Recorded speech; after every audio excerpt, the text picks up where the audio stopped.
எனக்கு எப்படி வந்து அவங்களுக்கு உண்மையான வயசு வந்து எனக்கு தெரியாது. பொண்ணு பார்க்க வந்தாங்க.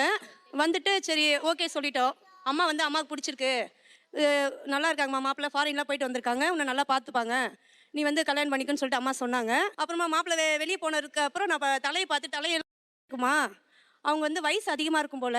வேற பார்க்கலாமா அப்படின்னு கேட்டேன் அவங்க அம்மாட்ட. அத வேற ஞாபகப்படுத்திட்டீங்க. நெஞ்சமெல்லாம் பொண்ணு அறக்கு தம்பி. மறக்க முடியல. சொல்லுங்க. 27 சொன்னாங்க. எனக்கு வந்து 21.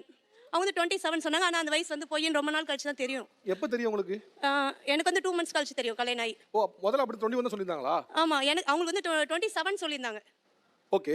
ஜாதகம்லாம் வேற மாத்திட்டு அவங்களுக்கு நெறைய பொண்ணு பார்த்தாங்களாம். ஜாதகம்லாம் மாத்திட்டு பொண்ணு கிடைக்கலன்னு சொல்லிட்டு அவங்களுடைய வயச கம்மி பண்ணிட்டு ஜாதகம் செட் ஆனதுனால அவங்க வந்துட்டு எனக்கு பார்க்கறதுக்கு வந்திருக்காங்கன்றது அப்புறம் தான் தெரியும். உங்களுக்கு தெரியுமா எவ்வளவு ஷாக்கிங்கா இருந்துச்சு? இப்ப திடீர்னு நீங்க 27 நினைச்சுக்கிறீங்க. ஆமா. பட் வயசு கூட. ஆமா. உங்களுக்கு தெரிஞ்சது எவ்வளவு ஷாக்கா இருந்துச்சு இது? ரொம்ப ஷாக்கா தான் சார் இருந்தது. நான்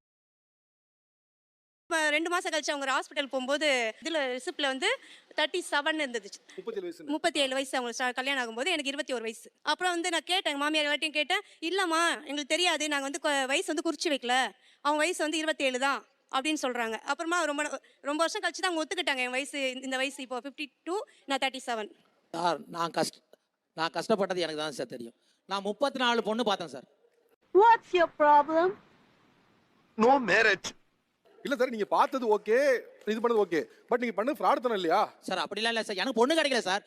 அதான் ஒரு பொய் சொல்லி கல்யாணம் பண்ணுன்னு சொல்லுவாங்களே சார். 1000 பொய் சொல்லி ஒரு கல்யாணம் பண்றதுலயும் தப்பு இல்ல. நாளைக்கு உங்களுக்கு ஒரு பொண்ணு இருக்காங்க. நீங்க கல்யாணம் பண்ணி கொடுக்குறாங்க. கல்யாணம் பண்ணி கொடுக்கும் வர மருமக இப்படி ஏமாத்தி இருந்தா நீங்க ஏத்துப்பீங்களா?